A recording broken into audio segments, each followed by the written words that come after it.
Hello students, friends classes के YouTube channel पर आप सभी बच्चों का स्वागत है। बच्चे, हम लोगों ने आपका जो प्रोबेबिलिटी एक्सरसाइज है वो स्टार्ट कर दी थी एंड इसमें मैंने आपको प्रीवियस लेक्चर में एक बेसिक सा इंट्रोडक्शन दिया था कि कंडीशन प्रोबेबिलिटी होती क्या है। तो अगर आपने वो लेक्चर नहीं देखा और सीधा यहाँ पर लैंड हो गए हो तो भाई साहब उसे देखिएगा, तभी आपको चीज़ें बढ़िया समझ में आएंगी। But still I will recall the formula. जो फॉर्मूला मैंने आपको बताया था कंडीशन प्रोबेबिलिटी का क्या था, तो पहले वो बताता हूँ, फिर उसके बाद हम लोग एक्सरसाइज अपनी स्टार्ट करते हैं। देखो, आपको एक छोटा सा बेसिक सा क्या बताया गया था, एग्जांपल से मैं स्टार्ट कर देता हूँ कि जैसे मान लीजिए हमने अगर दो सिक्के उछाले तो सैंपल स्पेस क्या क्या हो सकता है, H H, T H, H T और टी टी, ये सैंपल स्पेस होगा जब आप दो सिक्के उछालते हो। ठीक है। एंड मैं आपसे बोल रहा हूँ दो इवेंट हो रहे हैं। एक इवेंट ए हो रहा है बेटा। इवेंट ए क्या हो रहा है कि भाई हम बोलते हैं event A getting at least one head, एक हेड आ जाए। ठीक है। एंड बी आपका इवेंट हो रहा है getting same result on both coins. ठीक है जी। अब हम आपसे बोल रहे हैं कि अब क्वेश्चन कंडीशनल प्रोबेबिलिटी का क्या होता था। अगर मैं आपसे बोलूं ए और बी की प्रोबेबिलिटी बताओ तो तुम इसकी प्रोबेबिलिटी बताओगे भाई ए के होने की प्रोबेबिलिटी, ए में क्या क्या इवेंट्स, ए में क्या क्या आउटकम्स आएंगे, जो ए इवेंट है उसमें क्या क्या आउटकम आ सकते हैं। एटलीस्ट एक हेड का आना, बोले तो आपका एक हेड इसमें आ रहा है, इस आउटकम में आ रहा है, और एटलीस्ट का मतलब एक से ज्यादा होता है, मतलब उतना तो होगा ही होगा। एटलीस्ट वन हेड का मतलब है यहाँ पे कि एक तो हेड होगा ही होगा, उससे ज्यादा भी हो सकता है। एटलीस्ट का मतलब कम से कम, उससे ज्यादा भी चीज हो सकती है। एटमोस्ट मतलब ज्यादा से ज्यादा उससे कम हो सकता है। तो ए इवेंट आपसे बोलता है getting same result on both the coins, तो बी में क्या क्या आउटकम्स आ जाएंगे, दोनों में सेम रिजल्ट आना चाहिए, मतलब या तो हेडेड आ जाए या तो बच्चे आपका टेल टेल आ जाए। ठीक है। अब यार आपसे बोलता है कंडीशन प्रोबेबिलिटी में बोलेगा कि ए के होने के बाद बी की प्रोबेबिलिटी बताओ। ठीक है। फिलहाल अगर मैं यहाँ पर अगर बोलूं कि आपसे मैं ए की प्रोबेबिलिटी बोलूं निकालने को, तो आप तुरंत बता दोगे सर ए की प्रोबेबिलिटी हो जाएगी 3/4, number of element in A और सैंपल स्पेस में जितने हैं। तो उसका बी की प्रोबेबिलिटी हम बताएंगे, तो उसकी भी आप प्रोबेबिलिटी बताने के लिए number of element in B और सैंपल स्पेस में जितने आपके एलिमेंट होते हैं। तो जब हम प्रोबेबिलिटी निकालते हैं तो नीचे हम लिखते हैं टोटल नंबर ऑफ आउटकम्स लिख लेते हैं। ठीक है। तो टोटल नंबर ऑफ आउटकम्स 4 थे, तो जब मैं टोटल नंबर ऑफ आउटकम्स देखता हूँ ए और बी की प्रोबेबिलिटी बताने के लिए, तो मेरी निगाह जाती है सैंपल स्पेस की तरफ। पर जब मैं कंडीशनल प्रोबेबिलिटी में बोलता हूँ कि भाई साहब मुझे क्या बताओ, प्रोबेबिलिटी ऑफ बी बताओ जब ए हो चुका है, तो इस केस में क्या होता है, हमारी थोड़ी ना सैंपल स्पेस थोड़ा सा श्रिंक कर जाता है। अभी जो मेरा सैंपल स्पेस था जब मैं ए और बी की स्ट्रेट अवे प्रोबेबिलिटी निकाल रहा था, तो इन दैट केस मेरा सैंपल स्पेस था 4 का। अब जब मैं बोल रहा हूं ए इवेंट होने के बाद, ए इवेंट क्या है, सिक्का उछाला गया, उसके बाद सिक्का उछालने के बाद ये इवेंट हो चुका है। मतलब अब आप ये नहीं बोल रहे हो कि 2h 2 मतलब TH ST TT आ रहा है, हम बोल रहे हैं सिक्का उछाला गया है तो हमारे पास क्या आया, हम बोल रहे हैं एटलीस्ट वन हेड आए, तो ये इवेंट हो चुका है सर। ये इवेंट क्या था कि एटलीस्ट वन हेड आना चाहिए, तो उसमें ये आउटकम्स आएंगे। फिर उसके बाद मैं बोल रहा हूँ इसके होने के बाद बताओ बी की प्रोबेबिलिटी। बी की प्रोबेबिलिटी मतलब दोनों में सेम रिजल्ट आए, तो दोनों में सेम रिजल्ट आए उसके लिए आपको क्या चाहिए भाई, ए के होने के बाद हम नजर मारेंगे कि दोनों में सेम रिजल्ट आया, तो आप निकालोगे A intersection B. A intersection B बताएगा ए के होने के बाद बी के होने के कितने चांसेस है, तो बी का कौन सा इवेंट हो पाएगा, केवल आउटकम आ पाएगा, ये वाला ही आ पाएगा। तो ये बताता है ए इंटरसेक्शन बी। तो अगर मुझे निकालनी प्रोबेबिलिटी ऑफ बी जब ए हो चुका, उसका फॉर्मूला आपको बताया गया था, number of element in A intersection B upon number of element in A. और मैंने बोला था यही किसके बराबर हो जाता है, आपका probability of A intersection B upon probability of A. यहां कंडीशन मैंने आपको बताई थी, अगर आपका इक्वली लाइकली आउटकम्स है, इक्वली लाइकली आउटकम्स है सारे के सारे, तो आप ये वाला फॉर्मूला लगा दो, ये दोनों लग सकते हैं। बट अगर इक्वली लाइकली नहीं तो हम इस वाले फॉर्मूले पे जाते हैं, इस पे नहीं जाते हैं। ठीक है। इस पे बेस एग्जांपल 7 कराया गया, तो प्लीज उसे जरूर देखें, it is very very important question. ठीक है। बहुत ज्यादा इंपॉर्टेंट एग्जाम्पल है, तो उसको जरूर देखो उसको आप। ठीक है। ये कंसेप्ट वहां पे बढ़िया समझाया भी गया हुआ है। तो फिलहाल ये चीज मैंने आपको बताई थी इससे प्रीवियस वाले लेक्चर में, तो इसी पे बेस हमें पूरी एक्सरसाइज करनी है, यही फॉर्मुलेज हमारे रहने वाले हैं। तो चलिए अब शुरू करते हैं। ठीक है। सो भाई कौन है वो, गुरुजी? वो तो नहीं कर देंगे अपनी, क्या बोलता है उसको, स्ट्राइक, मेरा तकिया कलाम बोला था इसे। चलिए साहब, इसको हम यहाँ साइड में कर देते हैं, ये हमारा फॉर्मूला है। ठीक है जी। तो यार अब मुझे क्या बोल रहे हैं, पहले क्वेश्चन में गिवन दैट ई और एफ दो इवेंट्स हैं। इनिशियल जो क्वेश्चंस है ना आपके एक्सरसाइज को, सारे फॉर्मूला बेस्ड है, आपको फॉर्मूला आता है तो बहुत बढ़िया बात है। और हाँ एक और चीज, केवल फॉर्मूला नहीं बताया था, इससे पहले वाली एक्सरसाइज में हमने प्रॉपर्टीज भी डिस्कस करी, तो वो प्रॉपर्टीज जरूर आप देखिएगा, ठीक है। क्या प्रॉपर्टीज थी, अगर मैं रिकॉल कर रहा हूँ, मैंने बोला था प्रोबेबिलिटी ऑफ सैंपल स्पेस ए के होने के बाद और प्रोबेबिलिटी ऑफ ए के होने के बाद अगर हम बात करें तो इसकी जो प्रोबेबिलिटी होती है वो क्या होती है, 1 होती है। फिर हमने पढ़ा था probability of A union B, ठीक है, कोई इवेंट है आपका एफ के होने के बाद क्या होगी, तो प्रोबेबिलिटी ऑफ ए एफ के होने के बाद, ठीक है, plus probability of B F के होने के बाद minus probability of A intersection B F के होने के बाद। ये हमने एक फॉर्मूला पढ़ा था, ठीक है जी, बात समझ में आती है। यहाँ पर अगर ये दोनों डिसजॉइंट सेट है ए और बी तो ये 0 हो जाता है और केवल ये रह जाता है, ये बताया गया था आपको। फिर एक और चीज बताई थी, probability of A complement B के होने के बाद किसके बराबर होता है, 1 minus probability of A B के होने के बाद। ये आपको कुछ फॉर्मुलेस या कुछ प्रॉपर्टीज आपको बताई गई थी, तो ये याद होनी चाहिए यार आप लोग को, ठीक है। तो जितना बताया था प्रीवियस लेक्चर में, इन शॉर्ट मैंने आपको बात रिकॉल कराई है। अब आता है इस क्वेश्चन पे, आपसे बोलता है given that E and F दो इवेंट्स है कुछ इस तरीके से कि ई के होने की प्रोबेबिलिटी 0.6 है, एफ के होने की प्रोबेबिलिटी 0.3 है और दोनों के इंटरसेक्शन की जो प्रोबेबिलिटी है वो 0.2 है। यार आपसे बोलता है प्रोबेबिलिटी ऑफ ई बताओ जब एफ ऑलरेडी हो चुका है, तो इसका फॉर्मूला अभी अभी आपके सामने वो लिखा है, तो probability of E intersection F upon probability of, अगर जो हो चुका है जिसके बाद हम बात कर रहे हैं, गिवन क्या है आपको, एफ हो चुका है ना, तो वो नीचे आ जाता है बेटा इस तरीके से, ठीक है, ये हो जाएगा। उसी तरीके से आपसे बोल रहे प्रोबेबिलिटी ऑफ एफ जब ई हो चुका है, तो इसका फॉर्मूला क्या हो जाएगा, probability of E intersection F upon probability of E. अब सिंपल आपने वैल्यूज यहाँ पे पुट कर देनी यार, यहाँ पर क्या आ जाएगी बेटा, ई इंटरसेक्शन एफ की वैल्यू 0.2, एफ की प्रोबेबिलिटी ऑफ एफ क्या 0.3, तो आंसर विल बी 2/3, पॉइंट और पॉइंट हटा दोगे यहाँ से आप, ई इंटरसेक्शन एफ 0.2 था, ई के होने की प्रोबेबिलिटी 0.6 है, पॉइंट और पॉइंट कैंसिल करोगे तो 1/3 इसकी प्रोबेबिलिटी हो जाएगी। बात समझ में आती है सर? पॉज करके आराम से कॉपी कर लो, चलो सर।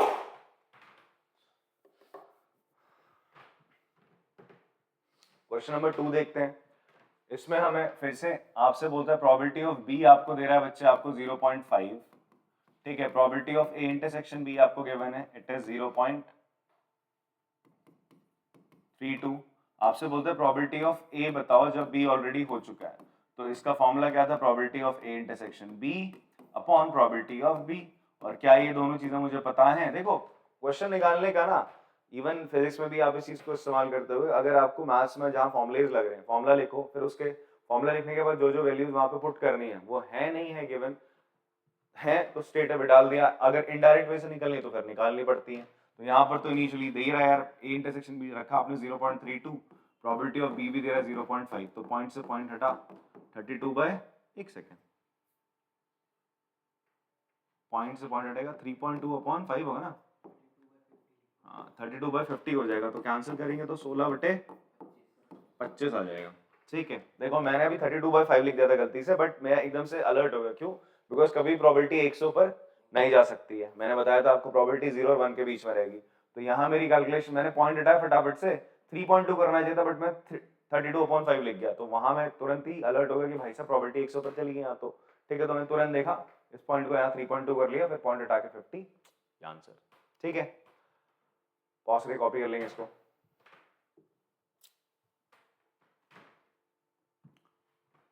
नेक्स्ट क्वेश्चन है बच्चे आपका, यहाँ पर थर्ड क्वेश्चन में 3 पार्ट्स हैं आपके।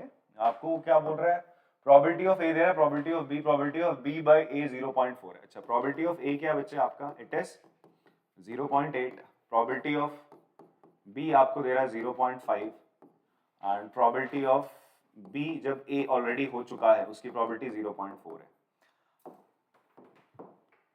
फर्स्ट पार्ट में आते हैं, आपसे बोलता है probability of A intersection B निकाल के बता दो। चलो सही है, बताते हैं। इसके लिए हम क्या करते हैं यार, देखो आपको क्या गिवन है, प्रोबेबिलिटी ऑफ बी जब ए ऑलरेडी हो चुका है, ठीक है, जब प्रोबेबिलिटी ऑफ बी ए हो चुका है, तो इसके लिए हमारे पास फॉर्मूला था probability of A intersection B upon probability of ए।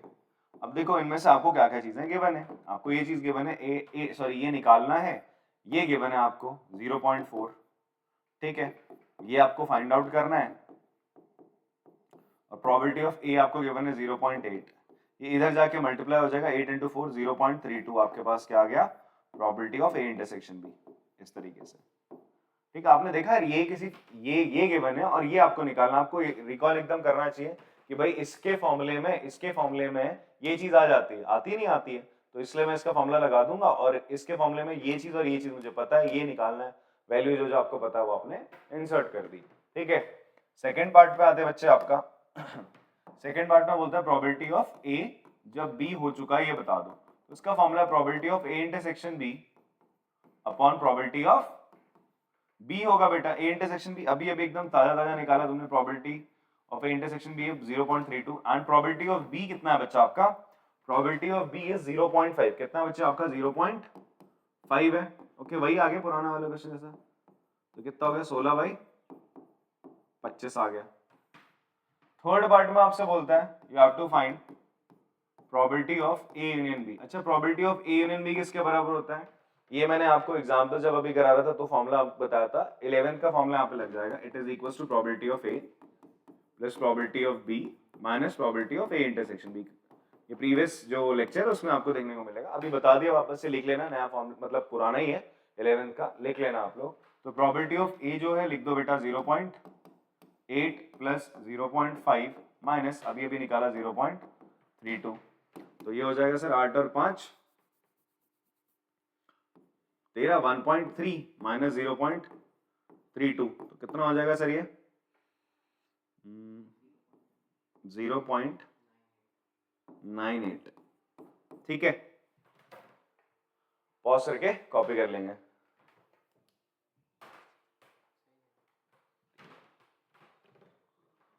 अगला सवाल देखते हैं, हमसे बोल रहा है we have to evaluate probability of A union B, probability of क्या क्या दे रहा है, प्रोबेबिलिटी ऑफ ए भी दे रहा है, प्रोबेबिलिटी ऑफ बी भी दे रहा है, probability of A by B दे रहा है। तो देखो फॉर्मूला क्या कहता है probability of A union B का, मैं थोड़ा सा लिख देता हूँ इसको, इस चीज को फिलहाल आप लोगों ने दिमाग में रखना है। मेरे पास यहाँ बोर्ड है, मैं बोर्ड पे लिख रहा हूँ, बट तुम्हारे पास वहाँ कॉपी होगी तो तुम्हें थोड़ा या तो रफ में लिख लेना कि probability of A union B का फॉर्मूला होगा probability of A plus probability of B minus probability of A intersection B. आपको ये चीज चाहिए होगी यार, क्वेश्चन में आपको प्रोबेबिलिटी ऑफ ए और प्रोबेबिलिटी ऑफ बी दे रहा है। देखो ना यहाँ पे आपसे बोलता है ट्वाइस ऑफ प्रोबेबिलिटी ऑफ ए किसके बराबर है, 5/13 के बराबर है। तो प्रोबेबिलिटी ऑफ ए किसके बराबर हो जाएगा बच्चे आपका, it will be equals to 5/26। उसी तरीके से आपसे बोलते हैं प्रोबेबिलिटी ऑफ बी सीधा सीधा दे रहा है 5/13 के बराबर है। तो आप यार इसकी जगह लिख दोगे 5/26 प्लस प्रोबेबिलिटी ऑफ बी की जगह लिखोगे 5/13। अब यहाँ क्या लिखा जाए, पर आपको क्वेश्चन में एक और चीज दे रहा है, that is probability of A जब बी ऑलरेडी हो चुका है उसकी प्रोबेबिलिटी दे रहा है 2/5, बट हमने इसका फॉर्मूला पढ़ा था प्रोबेबिलिटी ए जब बी हो चुका है वो होता है probability of A intersection B upon probability of B होता है। ठीक है, तो अब आपने क्या करना है, देखो ना यहाँ पर आपको इंटरसेक्शन बी चाहिए था तो मैंने यहाँ पर दिमाग लगा लिया, ए की प्रोबेबिलिटी जब बी ऑलरेडी हो चुका तो उसमें इंटरसेक्शन बी आता उसके फॉर्मूले में, तो वो चीज यहाँ से आ जाएगी। प्रोबेबिलिटी ऑफ बी मुझे पता है दैट इज 5/13 है, मैं रख लेता हूँ, तो यहाँ पे हो जाएगा sir probability of A intersection B, यहाँ जो 5/13 था उसको यहाँ भेज दिया आपने 2/5 इंटू 5/13, 5 से 5 कैंसिल, ये हो जाएगा 2/13 आ जाएगा। ठीक है, तो वैल्यू रख देना सर आपने यहाँ पे 2/13 आपने रख दिया। तो जब आप इनको सॉल्व करोगे एलसीएम तो आएगा आपका 26, 13 13 26 का एलसीएम आएगा 26, ऊपर रहेगा यहाँ 5 प्लस 10 माइनस का 4। ठीक है, 2 से मल्टीप्लाई करेंगे ऊपर नीचे इन दोनों को, तो 10 में से आप 15 में से 4 गया, कितना बचा 11/26, ये आपका आंसर आ रहा है, probability of A union B आ रहा है। ठीक है, एक बार देख लीजिएगा जरा। चलो फिर पॉज करके कॉपी करेंगे इसको।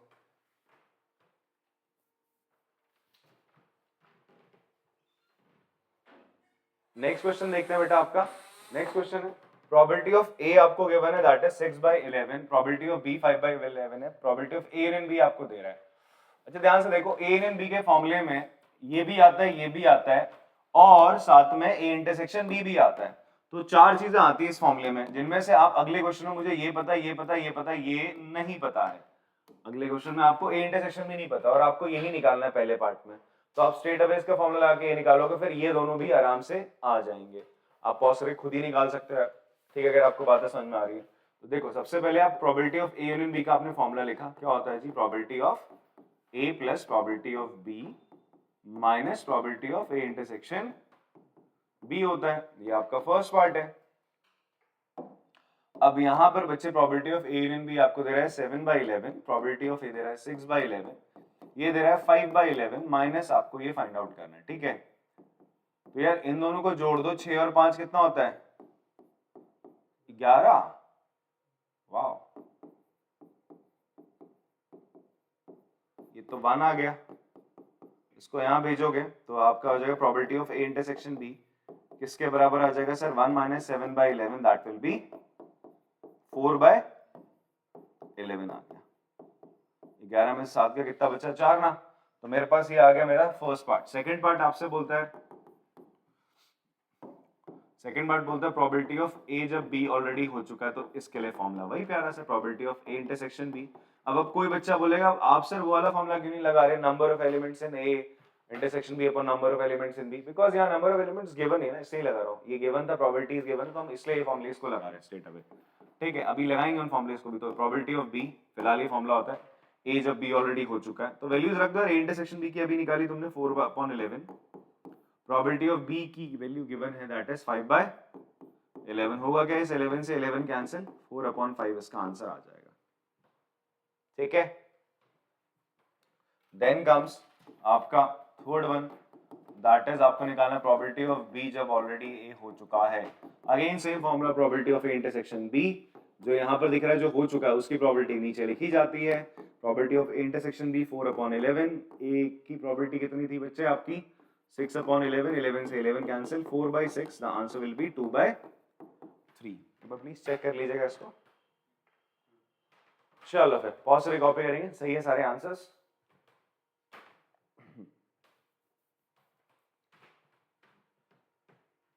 नेक्स्ट क्वेश्चन देखते हैं। A coin is tossed 3 times where E, अच्छा आपसे बोलता है 6 to 9 जो क्वेश्चंस हैं आपको, उनमें आपको क्या निकालना है ई की प्रोबेबिलिटी जब एफ ऑलरेडी हो चुका है। तो छठा क्वेश्चन ये है, छठे क्वेश्चन में भी 3 केसेस हैं आपके, छठे क्वेश्चन में भी 3 केसेस हैं। बट सबसे पहला काम आप क्या करो, सैंपल स्पेस बना दो। आप क्या करो बच्चे, यहाँ पे सैंपल स्पेस बनाओ। आपसे बोलते हैं सिक्के को मैंने कितनी दफा उछाला है, 3 दफा उछाला, तो उसके लिए सैंपल स्पेस क्या बनता है, यहां बनेगा head head head, head head tail, head tail head, tail head head, tail tail head, head tail tail, tail head tail and tail tail tail. ये आपका सैंपल स्पेस बना। अब आते हैं फर्स्ट वाले पे। फर्स्ट पार्ट आपसे बोलता है, फर्स्ट पार्ट आपसे बोलता है जो ई इवेंट है बेटा, ई इवेंट क्या, मैं सीधा लिख दे रहा हूँ, ई लिखा हुआ है ना यहाँ पे, तो आपसे बोलता है ई बोलता है हेड ऑन थर्ड टॉस, तीसरे टॉस में हेड आ जाए। तो मैं लिख देता हूँ सीधा, इवेंट में जो जो आउट, इस ई इवेंट में जो आउटकम आ रहे हैं हम डायरेक्ट लिख रहे हैं, मैं लिख नहीं रहा हूँ वापस से, आप लोग फिलहाल लिखिएगा कॉपी में, जब आप अपनी स्कूल कॉपी में कर रहे होंगे तो आप लिख लेना ई क्या है, head on the third toss लिखना, फिर एफ लिखना, फिर उसके बाद आप ई इवेंट लिखना, ठीक है। तो तीसरे टॉस में हेड आ जाए भाई, तो लिख लेते हैं यार, तीसरे टॉस में हेड कहाँ कहाँ आ रहा है, यहाँ आ रहा है, यहाँ आ रहा है, यहाँ आ रहा है, यहाँ आ रहा है, बस 4 जगह आ रहा है। तो head head head, head tail head, tail head head और टेल टेल हेड, इन सब में आपका तीसरे टॉस में हेड आ रहा है, ठीक है। फिर आपसे बोलता है एफ इवेंट क्या है, यहाँ पर हेड ऑन फर्स्ट 2 टॉसेस, पहले 2 टॉस में हेड आ जाए। तो ये हो रहा है पहले 2 टॉस में हेड आया, फिर यहां पर भी पहले 2 टॉस में हेड आया, बस और कभी नहीं आ रहा। आपसे क्या बोलता है बच्चे, क्या फाइंड आउट करो, आपसे बोलता है प्रोबेबिलिटी ऑफ ई जब एफ हो चुका है, ध्यान सुनना, प्रोबेबिलिटी ऑफ ई जब एफ हो चुका है, तो यहां पर हम कौन सा फॉर्मूला लाएंगे, number of elements in E intersection F upon number of element in F, because यहां पर ये जितने 8 आउटकम्स हैं ये सारे के सारे इक्वली लाइकली आउटकम्स है। क्लियर है बात, हाँ। तो यहां पर हम फिर क्या निकालना पड़ेगा अपन लोगों को, ई इंटरसेक्शन एफ निकालना पड़ेगा यार आपको। तो ई इंटरसेक्शन एफ क्या हो जाएगा, दोनों में कॉमन क्या आ रहा है, एच एच एच आ रहा है, बस और कुछ नहीं आ रहा। तो क्या है दोनों में कॉमन, एक ही एलिमेंट है और number of element in F कितने थे, 2, तो उसकी प्रोबेबिलिटी हो जाएगी 1/2। बात समझ में आती है। अगला सवाल देख लेते हैं सर, इसका सेकंड पार्ट। सेकंड पार्ट में आपको फिर से क्या करना पड़ेगा, एटलीस्ट 2 हेड्स बोलता है। तो ई इवेंट क्या बनेगा बच्चे, ई इवेंट में क्या, एटलीस्ट 2 हेड्स। एटलीस्ट 2 का मतलब है 2 से ज्यादा भी हो सकते हैं, तो ये होंगे और ये हो जाएगा। तो आपका H H H, H S T, S T H और टी एच एच, ये हो गया। एफ इवेंट क्या बोलता है, at most 2 hits. At most 2 hits का मतलब क्या हो गया कि हाँ, ज्यादा से ज्यादा 2, उससे कम भी हो सकते हैं, उससे कम 0 तक भी हो सकते हैं, याद रखना। कुछ बच्चे ना एटमोस्ट का मतलब समझते हैं यार ज्यादा से ज्यादा 2, उससे कम 1 होगा, भाई 0 भी हो सकता है उसमें, एक भी हेड ना है, वो भी चलता है। एटलीस्ट का मतलब मैक्सिमम जितने आ सकते हैं वो रख लो, इतना तो होगा ही होगा लिमिट में, इतना तो होना, उससे ऊपर भी हो सकता है। ऐसा तुमसे बोलते ना यार बेटा एटलीस्ट इतने मार्क्स तो ले आओ, ठीक है, मतलब 85% ले आओ या 70% ले आओ, ठीक है, इसके बाद तुम 90 लाओ 95 लाओ, चलेगा, वो भी चलेगा। समझ में आ रही बात? तो ये चीज है। तो एफ की बात करें, क्या बोलता है, एटमोस्ट 2 हेड। एटमोस्ट 2 हेड मतलब ये आ जाएंगे सब इसमें, दो हेड, 2 से कम 1 हेड, 1 से कम 0 हेड यहां पर आ रहा है। तो ये कैसे आपने लिख लिया, H S T, S T H, T H H, T T H, S T T, T S T और टी टी टी। ठीक है, अब क्या करना है मुझे यार, निकालना तो ये है ना, तो इसके लिए फॉर्मूला ई इंटरसेक्शन एफ चाहिए होता, तो ई इंटरसेक्शन एफ तुमने चेक कर लिया, क्या आ रहा है भाई ई इंटरसेक्शन एफ में, ये आ रहे होंगे साहब। ठीक है, जब 2 हेड आते हैं, दोनों में कॉमन यही आ रहा है। आपको क्या निकालना है भाई, प्रोबेबिलिटी किसकी, ई की। जब एफ हो चुका है, फॉर्मूला क्या था, number of element in E intersection F upon number of element in F. E intersection F में कितने, 3 है, और एफ में कितने बेटा, 1 2 3 4 5 6 7, 3/7 इसकी प्रोबेबिलिटी हो जाएगी। बात समझ में आती है? Now we have the last one, इसी क्वेश्चन में थर्ड है। थर्ड पार्ट में क्या हो जाएगा बेटा जी आपका, ई बोल रहा है एटमोस्ट 2 टेल्स, एटमोस्ट 2 टेल्स आ जाए। एटमोस्ट 2 टेल्स का मतलब क्या है, ज्यादा से ज्यादा 2 टेल, उससे कम हो सकते हैं, ये आएगा एटमोस्ट 2 टेल में। यहां से ये 2 टेल आ गए, 2 टेल आ गए, उससे कम 1 टेल आ गया, फिर उससे कम 0 टेल आ गए, तो ये आपके सारे केसेस में आ जाएंगे। H H H, H H T, T H H, H T H, T H T, T T H, H T T. ठीक है, ये 1 2 3 4 5 6 7 केसेस में आ जाएंगे। ये बस ये ट्रिपल टी वाला छूट जाएगा ना, एटमोस्ट 2 टेल्स बोला, 2 या 2 से कम, फिर बोलता है एटलीस्ट 1 टेल। एफ इवेंट क्या बोलता है, एटलीस्ट 1 टेल तो आ जाए, 1 टेल ये यहाँ है, यहाँ एटलीस्ट मतलब कम से कम 1, उससे ज्यादा हो सकता है 1 टेल, फिर उससे ज्यादा 2 टेल हो गए, फिर उससे ज्यादा 3 टेल हो गए, ये आ गए सर इसमें।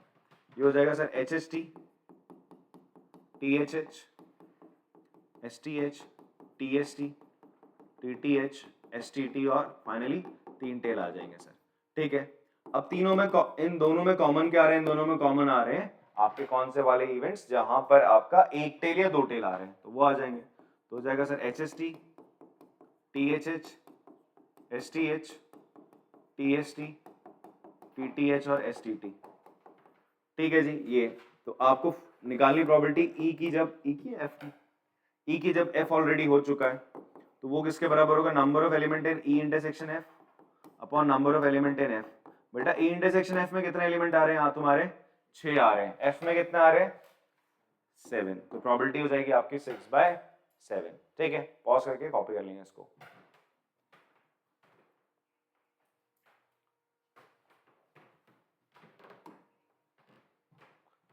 नेक्स्ट है क्वेश्चन नंबर 7, आपसे बोलते हैं 2 कॉइन्स आर टॉस्ड वंस, 2 सिक्कों को उछाला एक साथ, तो बना लो इसका सैंपल स्पेस।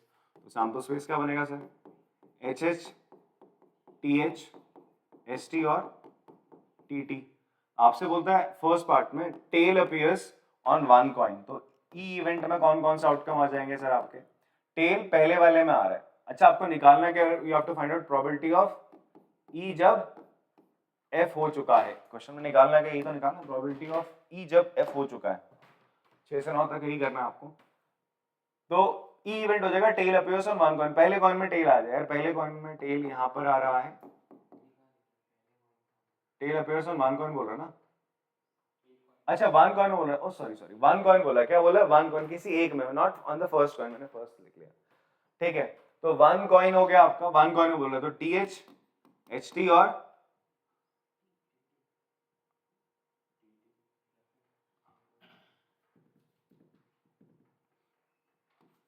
क्या बोला इसने, ऑन 1 कॉइन, एक कॉइन में बोला ना, तो फिर यही लेते हैं, 2 ही लेते हैं फिर।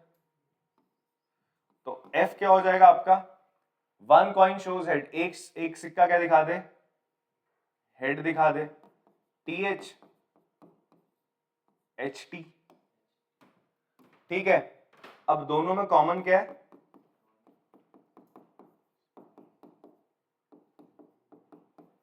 ये दोनों ही कॉमन आ रहे हैं, तो प्रोबेबिलिटी ऑफ E जब F हो चुका है किसके बराबर होगी, probability of E intersection F upon probability of F, 2/2 कितना आ रहा है,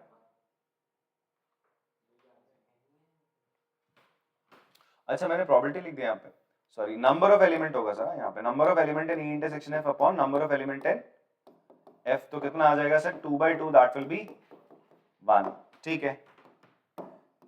नेक्स्ट पार्ट में, अच्छा यहाँ बोल रहा था ना अपीयर्स ऑन 1 कॉइन, एक सिक्के में बोला उसने ये नहीं बोला एटलीस्ट 1 कॉइन, नहीं बोला उसने, ठीक है, और ना ही फर्स्ट कॉइन बोल रहा है, उसने बोला किसी एक में 1 कॉइन में, ठीक है, और एटलीस्ट भी नहीं बोल रहा कि आप फिर बाद में दोनों केस ले लो कि भैया दोनों में टेल लगा लिया आपने, तो उसने बोला 1 कॉइन में बोला, तो इसलिए आपने चुपचाप से लिख लेना है सर, ये चीज लिख लेनी है। नेक्स्ट हो गया सेकंड पार्ट,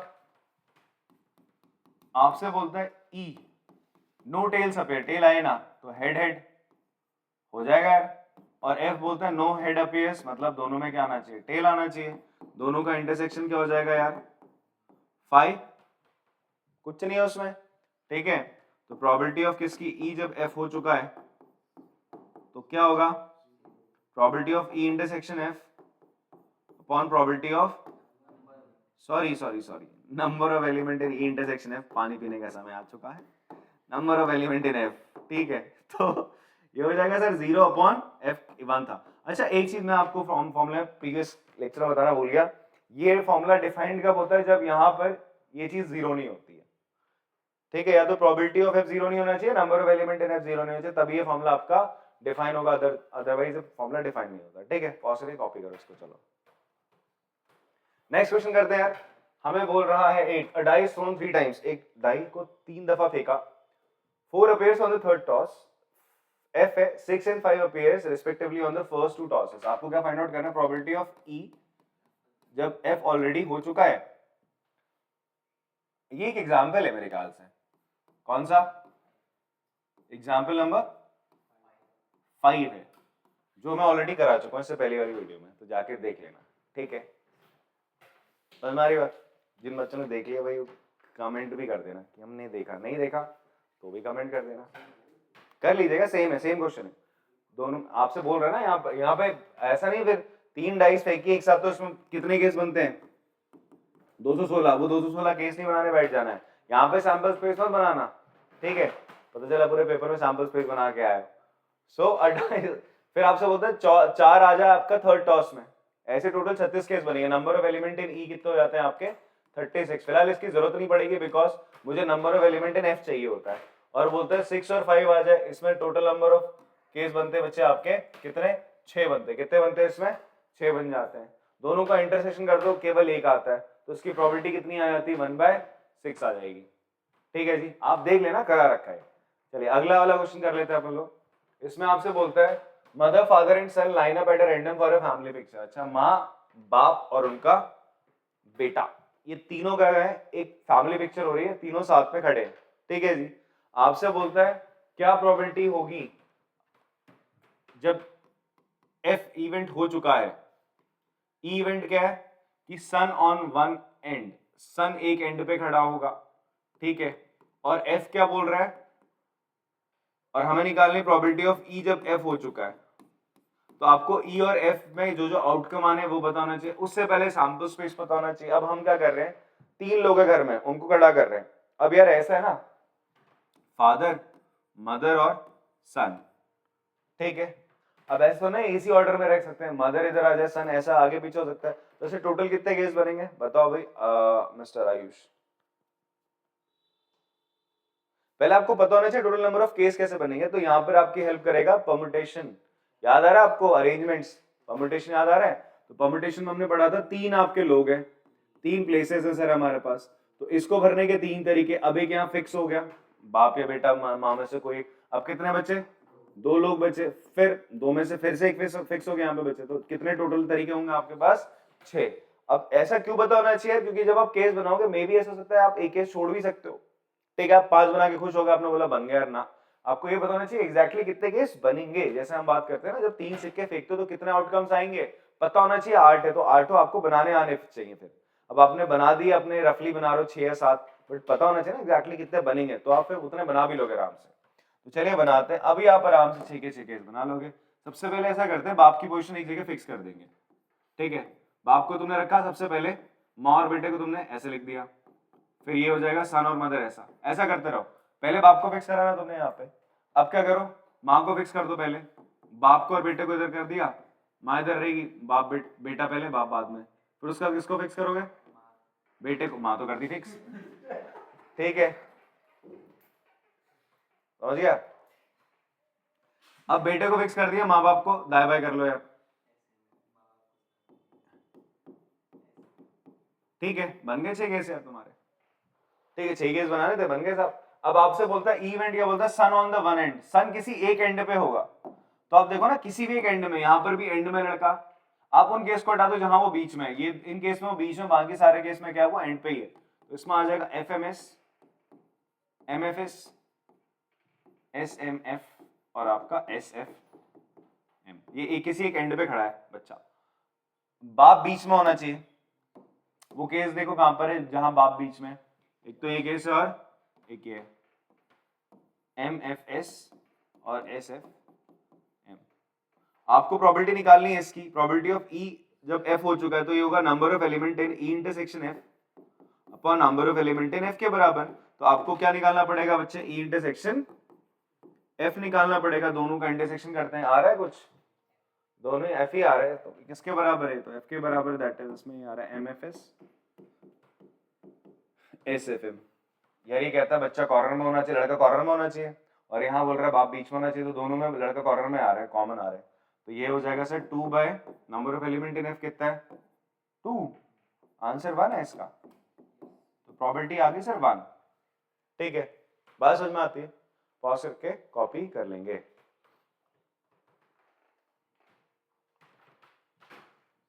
क्वेश्चन नंबर 10 की तरफ चलते हैं। इसमें हमें बोल रहा है a black and red dice are rolled. आपकी ना 2 डाइस फेंक रहा है, मतलब केवल कलर बदल दिया उन्होंने, ठीक है? 2 डाइस फेंकी आ रही, find the condition probability of obtaining a sum greater than 9 given that black die resulted in a 5। तो ऐसा कर लो, आप पहले केस बना लो इसके, 1 2 3 4 5 6, बेटर रहेगा 1 2 3 4 5 6, 2 डाइस फेंका है ना, तो कितने केस बनते हैं? 36। ये तो 10वीं क्लास में पढ़ लिया था तुम लोगों ने। बना लेते हैं सर इसके केस, अभी एग्जाम्पल्स में बताया था मैंने कैसे बनता है। 1 1 ऐसे बनाओगे, 1 2 1 3 1 4 1 5 1 6 2 1। इसका मतलब क्या? पहली डाइस में 2 आया और दूसरी में 2 आ रहा है, ठीक है? ये आपकी मान लो कौन से कलर की है? ब्लैक, और ये आपकी क्या है? रेड। बोल रहा है आपका ब्लैक एंड रेड डाइस को आप रोल कर रहे हो, ठीक है? तो एक को ब्लैक मान लो, एक को रेड मान लिया, पहली वाली को ब्लैक मान लिया, दूसरी को तुमने रेड मान लिया। 2 3 2 4 2 5 2 6 3 1 3 2 3 3 3 4 3 5 3 6 4 1 4 2 4 3। हाय हाय, आहे भरा लड़का है।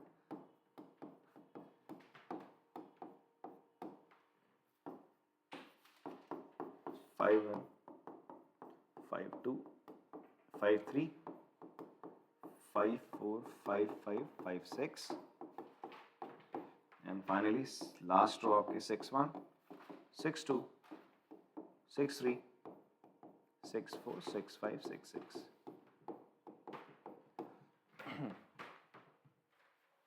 एक तो ये चीज आप दिमाग में रखो, यहाँ इनका देखो, आपको सम बोल रहा है ना, 2 डिजिट्स का सम, इनका इसका, दोनों डाइस पे जो नंबर आ रहा है ये हमेशा सेम रहते हैं, ये डायगोनल ऐसे बनते हैं ना 4। इसमें कितना आएगा आपका? सॉरी, इसमें 3 आ रहा है, इसमें कितना आ रहा है?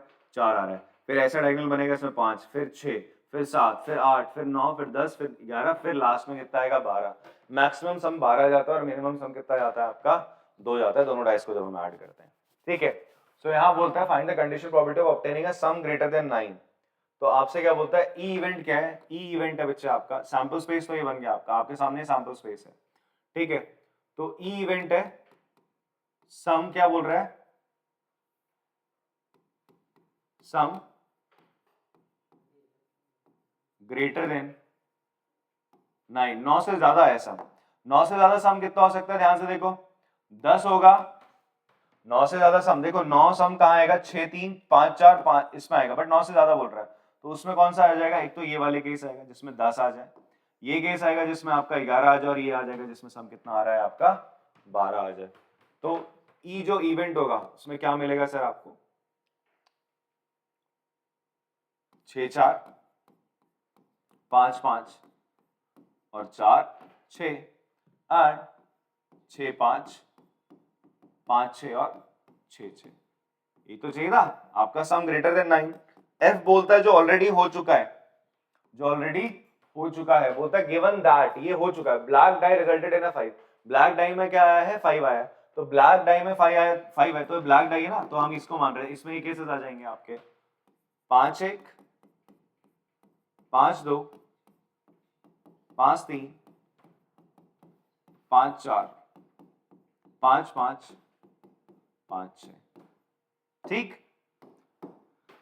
दोनों का इंटरसेक्शन क्या हो जाएगा, ए इंटरसेक्शन एफ हो जाएगा सर आपका, दोनों का इंटरसेक्शन आप करोगे तो कितना आ जाएगा सर 5 5 और 5 और 6। आपको क्या बोल रहे हैं, ध्यान से देखो क्वेश्चन में क्या बोलता है, इसकी प्रोबेबिलिटी निकालनी है जब क्या हो चुका है, ये हो चुका है, मतलब एफ हो चुका है, तो मतलब ई की प्रोबेबिलिटी निकालनी है जब एफ ऑलरेडी हो चुका है। तो बेटा क्या हो जाएगा इसकी probability, number of element in E intersection F upon number of element in F, जो यहाँ बाद में होता है उसके एलिमेंट यहाँ लिखे आते हैं। एफ में टोटल कितने एलिमेंट थे 6 और ऊपर दोनों में कॉमन आ रहे हैं 2, तो कितनी प्रोबेबिलिटी हो जाएगी 1/3। बात क्लियर है सर आपको? हाँ, अगले में क्या बोल रहा है, you have to find the condition probability, इसको थोड़ा सा छोटा कर देता हूं मैं, ज्यादा नहीं करते। आपको फाइंड आउट करना है, you have to find the condition probability कब, जब आपको क्या गिवन है, obtaining the sum 8 given that, आपसे सम कितना आना चाहिए 8 आना चाहिए, तो ई इवेंट क्या है, गेटिंग सम 8। ठीक है, दोनों में आपका क्या आ रहा है 8 आ रहा है फ्रॉम बोथ डाइस, दोनों डाइस से आपको, तो ई इवेंट क्या हो जाएगा बेटा, आपको सम 8 कहां देखने को मिल रहा है, ये तो मिल रहा है 6 2 5 3 4 4 3 5 2 6, इस वाले डायगोनल्स में तो मिल रहा है आपको, ये डायगोनल की फॉर्म में आता है जो सम आता है इस तरीके से। ठीक है जी, तो किस किस में मिल रहा है आपको, 6 2 5 3 4 4 3 5 और 2 6, आपको इन केसेस में सम कितना देखने को मिल रहा है 8। ठीक है, फिर आपसे बोलता है गिवन दैट, क्या हो चुका already, the red die resulted in a number less than 4, तो एफ में क्या आ रहा है, आपसे बोलता है रेड डाई, जो रेड डाई होगी वो 4 से छोटा दिखाएगी, नंबर 4 से क्या दिखाएगी, छोटा दिखाएगी। 4 से छोटा कहां दिखा रही है, रेड डाई के कौन से केस आ जाएंगे, ये सारे केस आएंगे। मैं इस रेड कलर के मार्कर से बना रहा हूं, ध्यान से देखना, रेड डाई कौन सा है, ये 1 2 3 बोल रहा है, रेड डाई में 4 से कम है, बोल रहा है गिवन दैट, इसने क्या करा 4 से कम नंबर दिखाया, तो उसमें ये सारे आएंगे बेटा तुम्हारे, 4 से कम बोला है ना, 4 और 4 से ज्यादा तो ये हो गए, 4 से कम में इतने आ रहे, टोटल कितने आ रहे हैं आपके 18 केस आ रहे। ठीक है, तो हमें बोल रहा है रेड डाई shows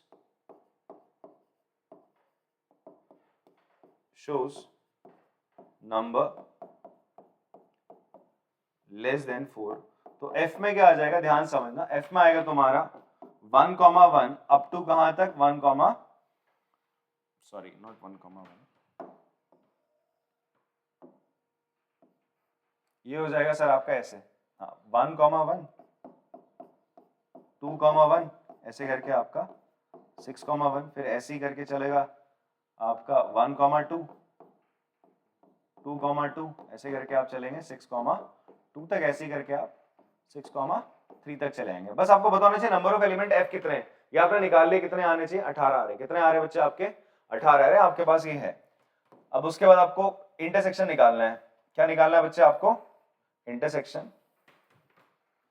तो E का इंटरसेक्शन F के साथ निकालना है। इन दोनों का इंटरसेक्शन क्या होगा ध्यान समझो, आपका दूसरी वाली डाइस में क्या आना चाहिए 4 से कम आना चाहिए।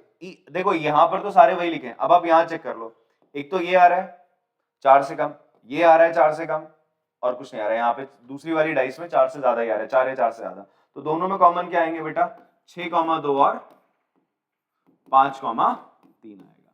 देखो ना 6,2 कहाँ आ रहा है, ये 6,2 है, 5,3, ये तो बॉक्स के थे सारे एलिमेंट। तो अब आपको प्रोबेबिलिटी निकालनी है किसकी, E की। जब F हो चुका है, क्या फॉर्मूला बताता है, number of element in E intersection F upon number of element in F। ये फॉर्मूला कब लगता है, जब आपके आउटकम सारे इक्वली लाइकली होते हैं, 36 के 36 आउटकम इक्वली लाइकली है, इसलिए हम ये फॉर्मूला लगा रहे हैं। तो दोनों के इंटरसेक्शन में 2 आ रहा है और नंबर ऑफ एलिमेंट F कितने थे बच्चे 18, उसकी प्रोबेबिलिटी हो जाएगी 1/9। ठीक है, पॉज करके कॉपी करेंगे, 16, 8, 9 सब बोल दे।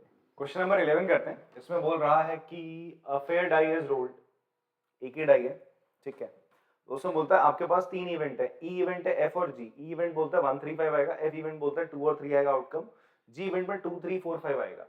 आपसे बोलता है फाइंड प्रोबेबिलिटी ऑफ E जब F हो चुका है, प्रोबेबिलिटी ऑफ F जब E हो चुका है। तो ये सब निकालने के लिए आपको क्या चाहिए होता है, E इंटरसेक्शन ऑफ F चाहिए होगा आपको।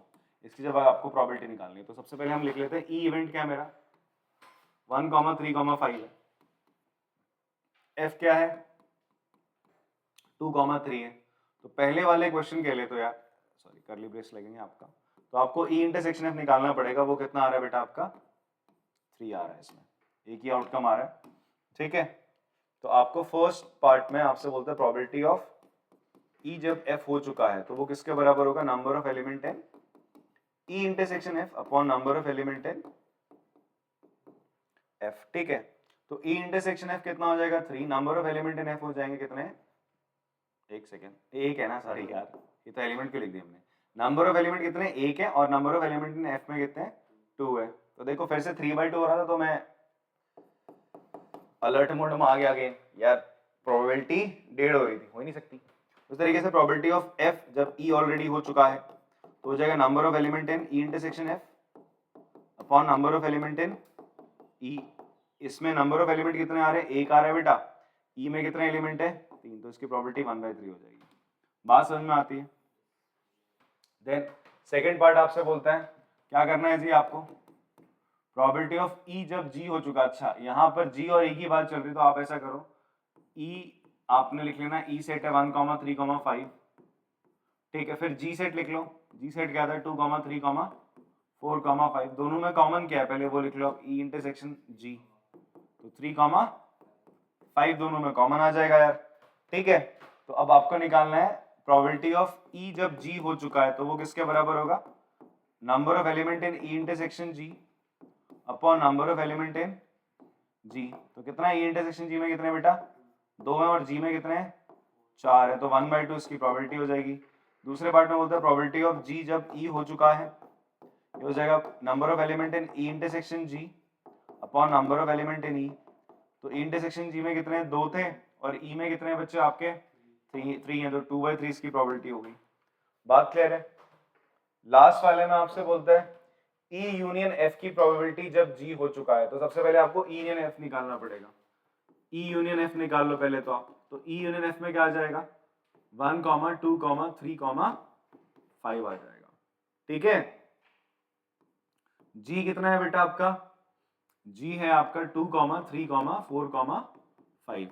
अब आप बोलोगे सर आपने E यूनियन F क्यों निकाला, बिकॉज यार मुझे प्रोबेबिलिटी निकालनी है किसकी, मुझे प्रोबेबिलिटी निकालनी है E यूनियन F की जब कौन हो चुका है G इवेंट हो चुका है तब की प्रोबेबिलिटी। ये किसके बराबर होगा, ये बराबर होगा number of element in E union F का आप इंटरसेक्शन करोगे G के साथ, जितने इसमें एलिमेंट होंगे उसको डिवाइड कर दोगे number of element in G के साथ। बात समझ में आती है। बट इसके लिए सबसे पहले आपको ये करना पड़ेगा, आपको निकालना पड़ेगा E यूनियन F का इंटरसेक्शन किसके साथ, G के साथ। तो कितना आएगा सर इन दोनों का इंटरसेक्शन 2, 3, 5 आ जाएगा यार। तो कितने एलिमेंट आ रहे हैं इसमें 3 आ रहे हैं और G में कितने एलिमेंट थे 4, तो इसकी प्रोबेबिलिटी हो जाएगी 3/4।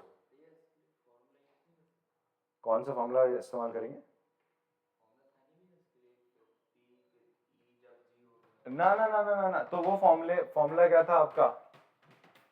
अच्छा वो वाला प्रोबेबिलिटी ऑफ, हाँ हाँ, ए यूनियन बी, चलो बताता हूँ। आप ये बोलना चाह रहे हो probability of E union F जब जी ऑलरेडी हो चुका है, यही बोल रहे हो ना? तो आप probability of E by G plus probability of F by G minus probability of E intersection F. तो इस सब के लिए इसको आपको अलग से फाइंड आउट नहीं करना पड़ेगा, फिर करना पड़ेगा? बेस्ट है ये कर लो, नंबर ऑफ एलिमेंट। यहाँ पे आपको प्रोबेबिलिटी निकालनी पड़ेगी, आप नंबर ऑफ एलिमेंट से कर लोगे, ये शॉर्ट पड़ रहा है यहाँ पे, ठीक है, इसलिए इसी का इस्तेमाल किया हमने। समझ में आ रही बात? अब आते हैं इसके नेक्स्ट पार्ट में। नेक्स्ट पार्ट में आपसे बोलता है ये निकाल के दिखाओ ई इंटरसेक्शन एफ जी। तो सबसे पहला काम आप ऐसा करो, आप यहाँ पे ई इंटरसेक्शन एफ कर लो। ई इंटरसेक्शन एफ क्या आ रहा है? ई और एफ में क्या कॉमन था? 3।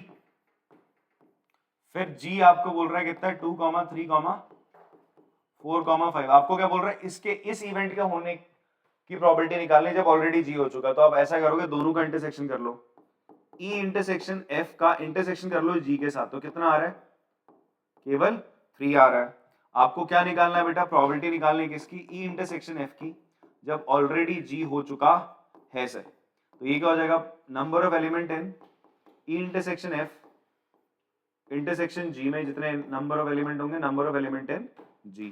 तो कितने बेटा इसमें दोनों के इंटरसेक्शन में एलिमेंट? 1 है, और जी में कितने थे? 4। तो इसकी प्रोबेबिलिटी हो जाएगी 1/4। समझ में आ रहा है भाई मिस्टर तरुण? हाँ पीयूष, क्लियर है? ठीक है, चलो बहुत सारी कॉपी करेंगे इसको।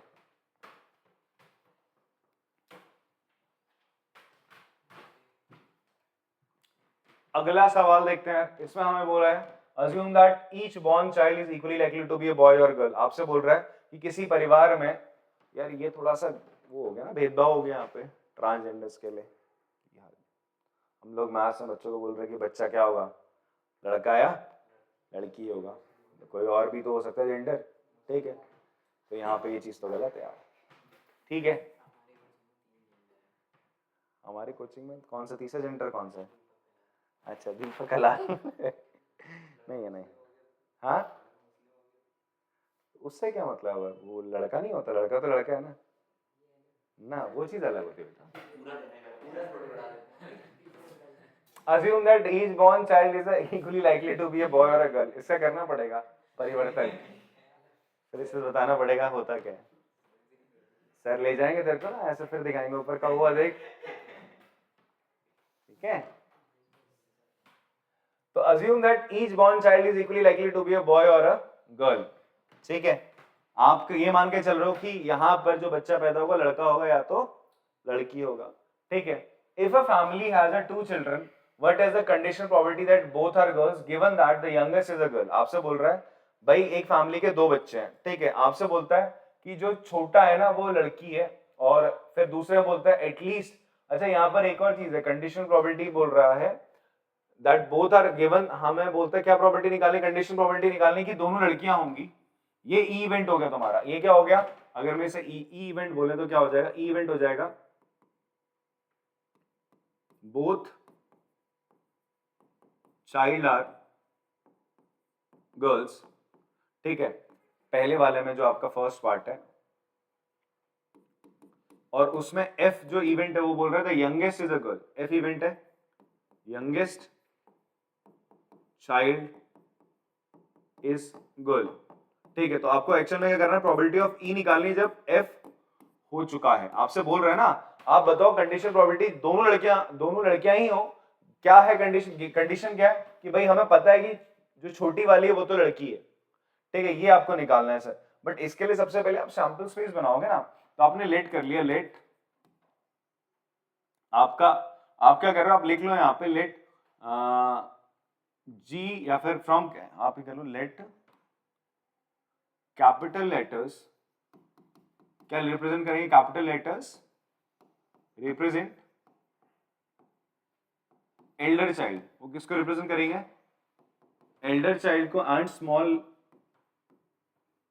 लेटर रिप्रेजेंट यंग वन, ठीक है? जो छोटे हैं उनको स्मॉल करेंगे तो सैंपल स्पेस क्या बनेगा, लड़का लड़का, दोनों लड़के हो गए, बड़ा लड़का ये छोटा लड़का, ठीक है, या फिर लड़का बड़ा है और लड़की छोटी है, लड़की बड़ी है और लड़का छोटा है, या दोनों लड़कियां हो जाए, यही तो होगा। कोई ये मत करना है ऐसा बोले सर ये भी बन सकता है क्या, मतलब पहले छोटी लड़की पैदा हो रही है फिर बड़ा लड़का पैदा, ऐसा हो नहीं सकता ना, तो ये केस मत बना देना कहीं, ठीक है। बोला सर ऐसा तो हम और केस बना सकते हैं, बी को उधर ले और जी को उधर ले, ऐसा दोनों होगा यार, जो स्मॉल होगा वो बाद में होगा, जो कैपिटल लेटर हमेशा पहले लिखा जाएगा, बिकॉज पहले बड़ा बच्चा पैदा होगा यार, छोटा वाला कैसे पैदा हो जाएगा, ठीक है जी। तो ये चीज है, तो 4 आपके केस बन रहे हैं। तो अब देखो यहाँ पर यार फर्स्ट केस में क्या है, ई में क्या क्या आ सकता है, बोथ चाइल्ड आर गर्ल्स, दोनों की दोनों लड़कियां निकली तुम्हारी, तो क्या आएगा उसमें, ये आएगा। एफ बोल रहा है youngest is girl, youngest girl यहां पर आ रही है, यहां पर आ रही है, तो इसमें 2 केस बन रहे हैं, ठीक है। तो दोनों का इंटरसेक्शन क्या हो जाएगा बच्चे आपका, ये हो जाएगा। प्रोबेबिलिटी निकालने ई की, जब एफ हो चुका है, सारे के सारे इक्वली लाइकली आउटकम्स है, इसके होने की प्रोबेबिलिटी भी 1/4, इसकी 1/4, इसकी 1/4, इसकी 1/4, तो सारे इक्वली लाइकली आउटकम्स है, तो हम यहाँ पर ये फॉर्मूला लगा सकते हैं, number of element in E intersection F upon number of element in F. तो बेटा ई इंटरसेक्शन एफ में कितने आ रहे हैं, 1 आ रहा है, और एफ में कितने आ रहे हैं आपके 2 आ रहे हैं, तो 1/2 इसकी प्रोबेबिलिटी हो जाएगी फर्स्ट पार्ट में, ठीक है। सेकेंड पार्ट में आते हैं बच्चे आपका, सेकेंड पार्ट में अगेन यही चीज आपसे बोल रहा है कि यार ये चीज तो ई तो है कि आपसे बोल रहा है both the child are girl, आपसे बोल रहा है, ठीक है। ई इवेंट तो यार यही है, बात समझ में आ रही है। फिर दूसरा क्या हमारा एफ जो इवेंट है वो बोलता है at least 1 is girl, at least 1 is girl, तो ई इवेंट क्या बनेगा, दोनों लड़के हैं तो इसमें आ जाएगा ये। ऐसा एग्जाम्पल मैंने कराया था, उस एग्जाम्पल में ना मैंने कैपिटल बी आई गेस दोनों सेम अल्फाबेट ले ली, तो वहां पर भी तुम ऐसे ही ले लेना प्लीज, ठीक है। तो ऐसे लिखना ये बेटर रहेगा एज कम्पेयर टू दैट मैं दोनों को बी से डिनोट कर रहा हूँ सेम लेटर से, तो एक को आप कैपिटल से करो, दूसरे को किससे करो, छोटे से। वहां पर ऐसा छोटा बड़ा करके नहीं था तो इसलिए मैंने ले लिया था क्वेश्चन, बट आप कोशिश करो ऐसे लिया करो, ठीक है। एफ बोलता है एटलीस्ट एक लड़की होनी चाहिए, एटलीस्ट एक लड़की में तो फिर 3 केस हो जाएंगे, बी जी, जी बी आन, जी जी, ठीक है। अब दोनों का इंटरसेक्शन क्या हो जाएगा बेटा जी, इंटरसेक्शन तो यही होगा जी जी, ठीक है, कैपिटल जी स्मॉल जी। आपको बोलते हैं प्रोबेबिलिटी निकालो ई जब एफ हो चुका है, यही बोल रहा है, इसकी प्रोबेबिलिटी निकालनी जब एफ ऑलरेडी हो चुका है, तो फॉर्मूला क्या था, number of element in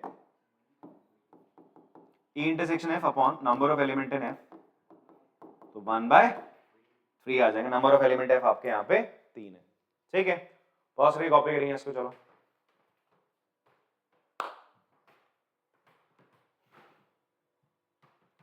next question देखते हैं बच्चे। आपसे बोलता है an instructor has a question bank consisting of 3 easy true and false question। अच्छा, एक इंस्ट्रक्टर है, उसके पास एक क्वेश्चन बैंक है जिसमें उसके पास 300 ट्रू फॉल्स क्वेश्चन है, 200 डिफिकल्ट ट्रू फॉल्स क्वेश्चन है, okay fine, 500 easy multiple choice questions है and 400 difficult multiple choice question. ध्यान से समझना क्या है, 300 ट्रू फॉल्स है, 200 डिफिकल्ट है, 500 इजी मल्टीपल चॉइस क्वेश्चन है, 400 आपके डिफिकल्ट मल्टीपल चॉइस क्वेश्चंस है। If a question is selected at random from question bank, what is the probability that will B an easy question given that it is a multiple. अच्छा, आपसे बोलता है क्या probability रहेगी वो easy रहे, given क्या है आपको कि वो मल्टीपल चॉइस क्वेश्चन है, ठीक है। तो मैं इवेंट एक बार बना देता हूं, लिख देता हूं आपके सामने। आपसे बोलता है ए इवेंट क्या बोल रहा है, ठीक है, easy question is selected, easy question select करा है आपने, ठीक है। बी इवेंट बोलता है वो क्या है, given that it is a multiple choice question, ठीक है, गिवन क्वेश्चन इज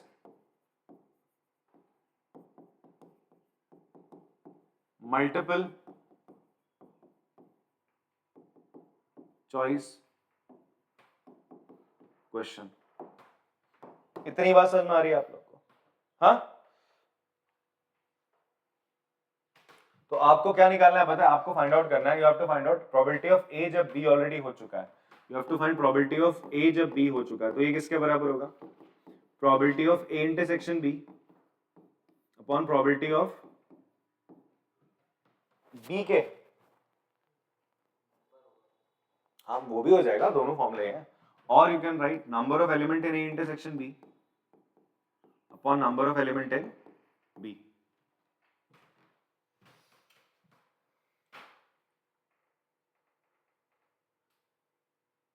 तो देखो सबसे पहले आप लिख लो टोटल नंबर ऑफ क्वेश्चंस कितने हैं। टोटल नंबर ऑफ क्वेश्चन कितने होंगे? टोटल नंबर ऑफ क्वेश्चन है बेटा 300 ट्रू फॉल्स वाले इजी, प्लस 200 प्लस 500 प्लस 400, कितने आ रहे हैं टोटल? 1400 आ रहे हैं टोटल क्वेश्चन आपके पास। ठीक है, बात समझ में आती है? बी के मल्टीपल चॉइस क्वेश्चन हो, उसकी प्रोबेबिलिटी क्या होगी? Number of multiple choice question upon total questions. तो मल्टीपल चॉइस क्वेश्चंस कितने हैं बच्चे आपके पास? 400 plus 500 upon 1400, that will B, एक सेकंड, ये कितना है? 500 है ना? 500 है, सॉरी, 5 4 900 अपॉन 1400, तो कितना हो जाएगा? 9/14 इसकी प्रोबेबिलिटी है। किसके? बी इवेंट के होने की प्रोबेबिलिटी। अब आपको ए इंटरसेक्शन बी निकालना पड़ेगा। ए इंटरसेक्शन बी क्या होगा बताओ? ए इंटरसेक्शन बी होगा, ए इंटरसेक्शन बी मतलब इजी मल्टीपल चॉइस क्वेश्चन। इसका मतलब क्या है? इजी मल्टीपल चॉइस क्वेश्चन होंगे इसमें। ठीक है, तो इसकी प्रोबेबिलिटी क्या हो जाएगी ए इंटरसेक्शन बी की? तो ये हो जाएगी sir number of easy MCQs multiple choice questions upon total questions. Easy multiple choice question कितने बेटा? लिख रहा है 500, ये हो जाएगा 500 बटे 1400, ये हो जाएगा 5/14। फॉर्मूला ये है 5/14 अपॉन 9/14। तो यार 14 से 14 गया, आंसर आ गया 5/9। ठीक है, अगर कोई बच्चा बोल रहा है सर इससे कराओ, number of element in A intersection B कितना आएंगे सर आपके? 500 आ जाएंगे। ए इंटरसेक्शन बी क्या है? इजी मल्टीपल चॉइस क्वेश्चन कितना है? 500। और बोलता है number of element in B, total आपके एमसीक्यू कितने हैं? 900 हैं। टोटल एमसीक्यू कितने हैं आपके? 900। तो 500 अपॉन 900 भी कर सकते हो आप स्ट्रेट अवे। यहाँ पर अगर इस फॉर्मूले से करोगे तो 500 अपॉन 900 कर लेना सर, तो भी आंसर 5/9 ही आना। आप ऐसे भी कर सकते हो ऐसे, बिकॉज ये इक्वली लाइकली आउटकम्स है। ठीक है जी, ये जो 1400 क्वेश्चन है, हर क्वेश्चन के आने की जो प्रोबेबिलिटी होगी वो 1/1400 ही रहनी है। ठीक है, तो इसलिए हम दोनों फॉर्मुलेस को लगा सकते हैं। बहुत सारे कॉपी करेंगे, चलो इसको।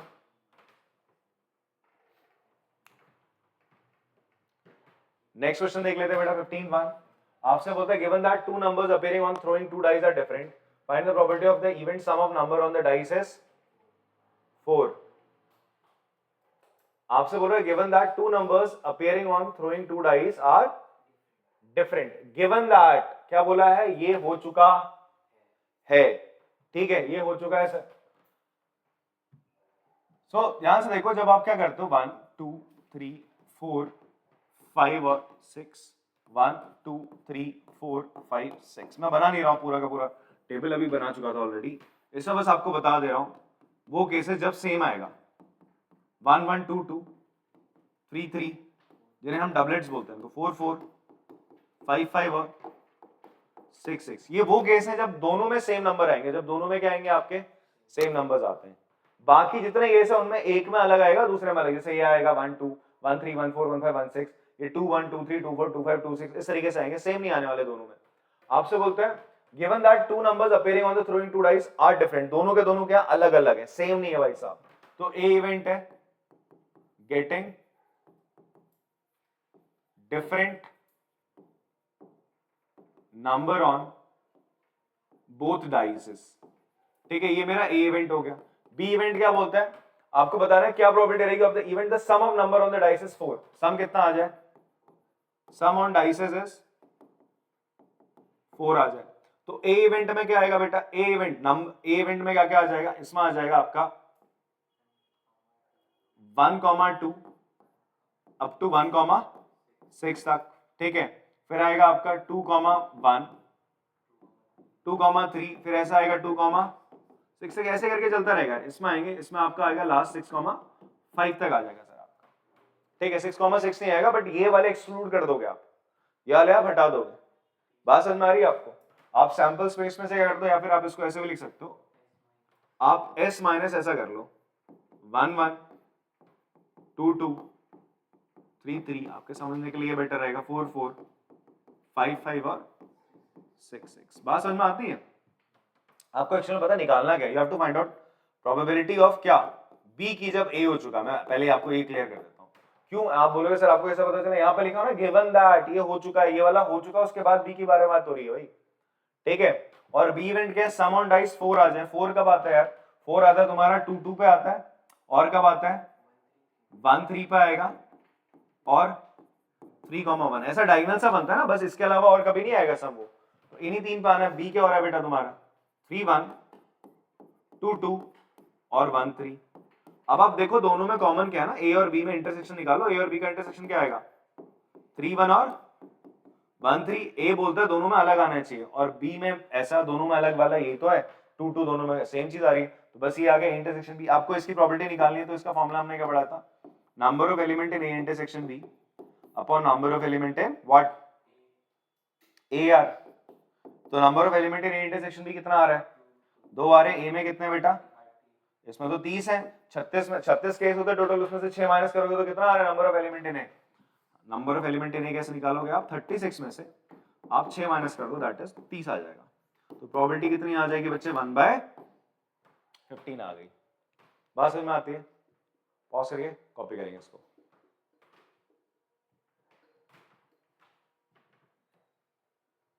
नेक्स्ट क्वेश्चन है बच्चे आपका, ये बोलता है consider the experiment of throwing a die. Okay, आपने एक डाई फेंकी है, if a multiple of 3 comes up throw the die again. अच्छा जी, वापस से एक डाई फेंकोगे, ठीक है। तो क्या होगा, if throwing a die if a multiple of 3 comes, multiple of 3 comes तो क्या हो जाएगा, 3 का मल्टीपल एक तो 3 होगा, दूसरा क्या होता है 6 होता है। तो वापस से आप एक डाई फेंक रहे हो, तो क्या केस बनेंगे, 3 1, सैंपल स्पेस बना रहे हैं हम, 3 1 3 2, ऐसे करते करते 3 6, ठीक है। फिर ऐसे 6 1 6 6 तक आपने बना लिया, ठीक है। फिर आप अगर बोलते कुछ और आएगा तो आप एक सिक्का उछाल दोगे, कुछ और आएगा तो आप एक सिक्का उछाल दोगे। तो जैसे क्या आया बेटे आपका 1 आया, तो क्या उछालोगे सिक्का, तो 1h 1t, ठीक है। फिर 2h 2t, 4h 4t, 5h 5t। Clear है बात? तो ये हमारे क्या है पर्टिकुलर आउटकम्स आ गए, सैंपल स्पेस बना मेरा, इतने आउटकम्स होंगे। टोटल कितने आउटकम्स आ रहे हैं आपके, 6 6 12, फिर कितने आ रहे हैं 2 2 4 5 6 7 8, 8 और 12 20 आउटकम आ रहे हैं। टोटल नंबर ऑफ आउटकम्स कितने आ रहे हैं आपके, 20 आ रहे हैं सर, ठीक है। अब क्वेश्चन देखते हैं, क्वेश्चन में आगे क्या बोलता है, find the condition probability of the event the coin shows tail. ठीक है, तो आपको क्या बोल रहा है, आपका ए इवेंट क्या है, coin shows tail. B event क्या हो रहा है, हमें ए की प्रोबेबिलिटी निकालनी है जब क्या हो चुका, ऑलरेडी बी हो चुका है। बी इवेंट बोलता है at least one die shows 3, at least one dice shows 3।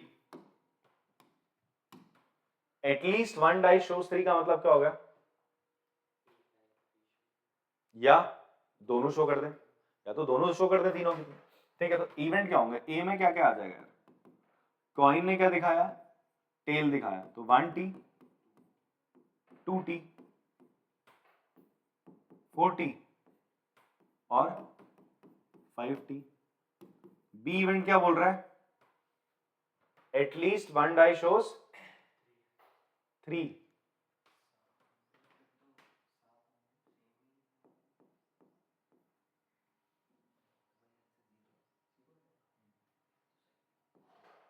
Three one up to 3 2। Answer क्या आ रहा है इसका, 0 आ रहा है, 3 6। फिर आगे क्या आएगा 6 3, एक ही पॉइंट आएगा आगे, 6 3, कोई एक दिखा दे, यार अगर आप ए इंटरसेक्शन बी करने जाओगे ना आपको कुछ नहीं मिल रहा है, 5 मिल रहा है, तो probability of A by B क्या होती है, probability of A intersection B upon probability of, आप ध्यान देना आप इसमें ये फॉर्मूला लगाओगे, नंबर ऑफ एलिमेंट वाला नहीं लगाओगे। क्यों नहीं लगाओगे, ध्यान से देखो, आपके सारे जो आउटकम्स है इक्वली लाइकली नहीं है। क्यों, देखो इसकी प्रोबेबिलिटी पता है कितनी है बेटा, 1/36 है। इस इन सारे आउटकम्स की यहाँ तक इन सारे आउटकम्स की प्रोबेबिलिटी 1/36 चल रही है। इसकी प्रोबेबिलिटी क्या हो जाएगी, इसकी प्रोबेबिलिटी हो जाएगी 1/12। कितनी हो जाएगी, 1/12। कैसे भाई, 5 के आने की प्रोबेबिलिटी 1/6 होती है, टेल के आने की प्रोबेबिलिटी 1/2, कितना हो जाएगा 1/2 होती है, 1/12 आ जाएगा। इस आउटकम के होने की प्रोबेबिलिटी मैंने कल बताया था आपको, एग्जांपल 7 देखना। फिलहाल इस क्वेश्चन में तो आंसर क्या आ रहा है यार, मेरा 0 आ रहा है। क्या आ रहा है आंसर, मेरा 0 आ रहा है। क्यों, बिकॉज दोनों का इंटरसेक्शन 5 आ गया। अगर कुछ आता तो मैं क्या करता, इनकी इंडिविजुअली क्या निकालता, प्रोबेबिलिटी निकाल के फिर ऐड करता, तब जाके मेरी ए इंटरसेक्शन बी की प्रोबेबिलिटी आ पाती। बात समझ में आ रही है आपको, इसीलिए बोल रहा हूँ प्लीज सी एग्जाम्पल नंबर 7 जरूर देखना आप लोगों ने, ठीक है, वरना गड़बड़ हो जाएगी। क्लियर है बात। तो प्रोबेबिलिटी ऑफ बी अगर आप फिर भी निकालने आते हो, चलो मैं प्रोबेबिलिटी ऑफ बी निकाल देता हूँ। प्रोबेबिलिटी ऑफ बी कैसे निकलेगा आपका, इसमें आपके पास टोटल कितने इवेंट्स है, 6 7 है, ठीक है। तो क्या हो जाएगा 7 इंटू, और एक आउटकम के आने की probability 1/6 into 1/6, that will B 7/36। देखो ना, ये आउटकम के आने की प्रोबेबिलिटी, इसके आने की प्रोबेबिलिटी 3 की 1/6, इसकी 1/6। पूरा का पूरा इवेंट जब दोनों पास से फेंक दे तब होता है ना, तो इसलिए मैं मल्टीप्लाई करता हूं जब तक इवेंट खत्म नहीं होता। तो 1/36 7 बार ऐसा होगा, 7 ऐसे केस, तो 7/36 कर दिया हमने, ठीक है। तो चलो लिख भी देते 7/36, तब भी आंसर क्या आता मेरा, 0 ही आता, ठीक है। पॉज करके चलो कॉपी कर लेंगे इसको आप लोग। चलिए लास्ट का तो एमसीक्यूज हमने देख लेते हैं बच्चे। हमें बोला गया इफ प्रोबेबिलिटी ऑफ ए इतना है, प्रोबेबिलिटी ऑफ बी 0 है, आपसे बोलते हैं find the probability of A by B. तो probability of A by B होता है probability of A intersection B upon probability of B होता है, प्रोबेबिलिटी ऑफ बी दे रहा है 0। मैंने कहा था अगर ये 0 होगा तो आपकी प्रोबेबिलिटी क्या होती है, नॉट डिफाइंड होती है। अभी क्वेश्चन कराते वक्त मैंने बोल दिया था, एमसीक्यू में आ गया चीज, ठीक है। तो प्रोबेबिलिटी आपकी क्या हो जाएगी, नॉट डिफाइंड, ठीक है। अगला सवाल है बेटा, इसमें बोलता है ए और बी दो इवेंट है such that probability of A by B बराबर है प्रोबेबिलिटी ऑफ बी जब ए हो चुका। तो ये एक्चुअली बराबर किसके होता है, probability of A intersection B upon probability of B, ये बराबर होगा probability of A intersection B again upon probability of, तो भाई इससे कैंसिल हो गया, तो प्रोबेबिलिटी ऑफ बी किसके बराबर हो जाएगा, प्रोबेबिलिटी ऑफ ए के। तो अच्छा यहाँ पर एक और चीज भी हो सकती थी, number of element in A और नंबर ऑफ एलिमेंट बी भी क्या हो जाएंगे आपके, बराबर हो जाएंगे। बट हमसे ये नहीं कह रखा कि इक्वली लाइकली आउटकम से, तो हम इसी को फॉलो कर लेते हैं। तो डी ऑप्शन आ रहा है, और तो कुछ ए बराबर बी नहीं होगा, प्रोबेबिलिटी ए और बी की सेम है बट ए और बी इवेंट सेम नहीं है। ऐसा आप ऐसे समझो, आपका डाइस फेंकने पर इवन नंबर आ जाए, उसकी प्रोबेबिलिटी 1/2, ठीक है, 3/6 होती है ना, इवन नंबर आ जाए। उसी तरीके से ऑड नंबर आ जाए, उसकी प्रोबेबिलिटी भी क्या होती है 1/2, बट दोनों इवेंट अलग है, दोनों की प्रोबेबिलिटी सेम है बट दोनों इवेंट क्या अलग है। एक में 2 4 6 है आउटकम्स, एक में आपका 1 3 और 5 है, ठीक है जी। तो ये ध्यान रखना, ऐसा नहीं कि दो इवेंट की अगर प्रोबेबिलिटी सेम है तो इवेंट दोनों सेम ही होंगे। बट हाँ, अगर उल्टा इसका कन्वर्स की हम बात करें, कन्वर्स ट्रू हो जाता है। अगर दो इवेंट सेम है तो उनकी प्रोबेबिलिटी भी क्या होगी, सेम ही होगी सर, ठीक है। तो चलो आज की क्लास में इतना रखते हैं, बाकी हम लोग अब नेक्स्ट क्लास में आपका इंडिपेंडेंट इवेंट्स के बारे में पढ़ेंगे, ठीक है। कुछ प्रॉपर्टीज भी उसके, और अच्छी एक्सरसाइज है नेक्स्ट वन आपकी। ये इजी एक्सरसाइज थी, ये आपको हेल्प करती है आगे ना। आपका एक तीसरी एक्सरसाइज आती है बेस थ्योरम, इंपॉर्टेंट है, एग्जामिनेशन पॉइंट ऑफ व्यू से अच्छे क्वेश्चन आते हैं उससे, तो उसके लिए बहुत इंपॉर्टेंट है ये। अगर आपको आ रहा है बढ़िया समझ चमक रहा है दिमाग में, तो वो चीज आपको और अच्छे से आ जाएगी। तो मिलते हैं आपसे अगली क्लास में, तब तक के लिए टाटा बाय बाय।